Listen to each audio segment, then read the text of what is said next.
Assalamu alaikum wa rahmatullahi wa barakatuh. Hello everyone, it's Zainab. Welcome back to my daily reading of Hussein's Revolution.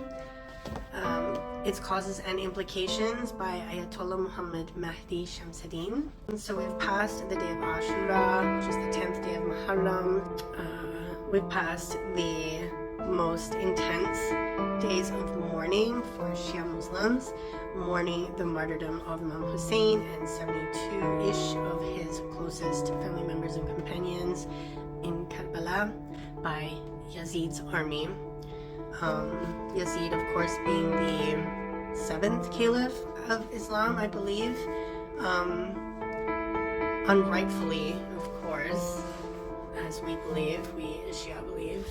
I mean, how can we say, may Allah be pleased with him, about someone who unalived the beloved grandson of the Holy Prophet of Islam, sallallahu alaihi wasallam? We cannot. There is no, for us Shias, there is no cognitive dissonance there at all. It's clear as day that Yazid is fuel for the fire in hell.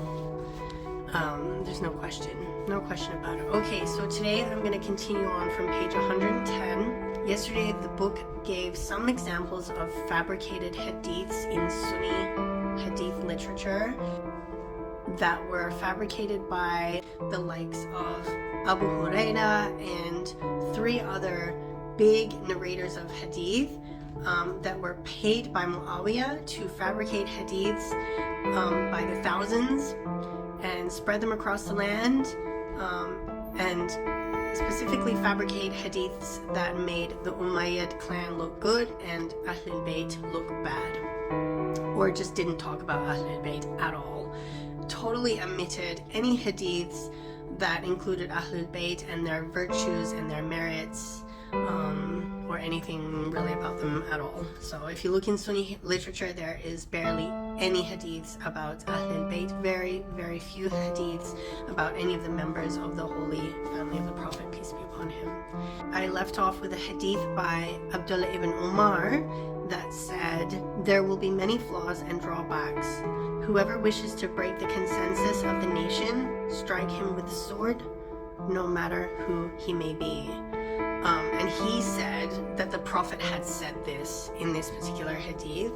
He claimed that this was something that was said by the Prophet, peace be upon him and his family, which of course it wasn't. He fabricated this hadith in order to make the people believe that the Prophet was trying to condemn uprising against oppression.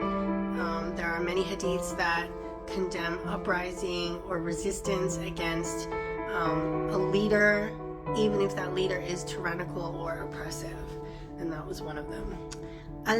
Al-Ajjaj narrated in Ruba ibn al-Ajjaj al-Bahili. I don't know if that's a person. I'm not sure which book that's in. You'll find that in, I don't know. But he narrated, Abu Huraira said to me, "Who are you from?" I said, "From the people of Iraq." He said, "The tax collectors of the Levant will come to you to take your religious dues. When they come, give it to them. If they enter your land, make sure you are in the furthest corner and let them be. Beware of cursing them, for if you do, your reward will be lost and they will take your religious dues. If you are patient, it will come back to you on the day of judgment." So that is, of course, another example of Abu Huraira, which was, not only was he the person who narrated the most number of hadiths in Sunni literature, more than 5,000, he was the biggest fabricator of hadiths. Also, he used to be a Jew, and you will find many of the hadiths that he fabricated are like kind of straight out of the Torah. There's like stories that you'll find in the Torah and the other Jewish holy scriptures. It's kind of funny. So this is another example of them discouraging and condemning uprisings against whoever is their leader, whoever is the leader of the Ummah at the time, the caliph of the time. Even if that caliph is a drunkard or a hypocrite or an oppressive, bloodthirsty, murderous person like Muawiyah or Yazid, who had no respect for the Prophet or his family. There are many similar fabrications that called the Muslims to be submissive to their oppressive governments and represented revolution as a grave sin. So revolution or resistance was made to be seen as a grave sin. These supposed narrations called for complacency in the face of oppression, hunger, and terror, because any denunciation of a ruler is contrary to the teachings of the faith. Reminds me of some particular group today that I will not mention the name, but everyone knows them. And it's kind of ironic that whenever the leader of that nation's face pops up on TV, the whole world, as long as they're on the good side, are ready to curse that man at the drop of a hat. Whereas if anyone dared to curse the people who were the enemies of the Prophet and Ahlul Bayt, who did the same atrocious, inhumane things to the Prophet and his family, apparently we're not allowed to curse them. Oh no, we shouldn't curse them. Let's not praise them. Maybe they weren't perfect. You know, everyone makes mistakes. They're human. But let's not curse them. Why? They're enemies of Islam. Why not curse them? Just because they say they're Muslim doesn't mean they're actually Muslim. Anyone can be Muslim. They just have to say some words and say I'm Muslim. There's a difference between being Muslim and being mu'min.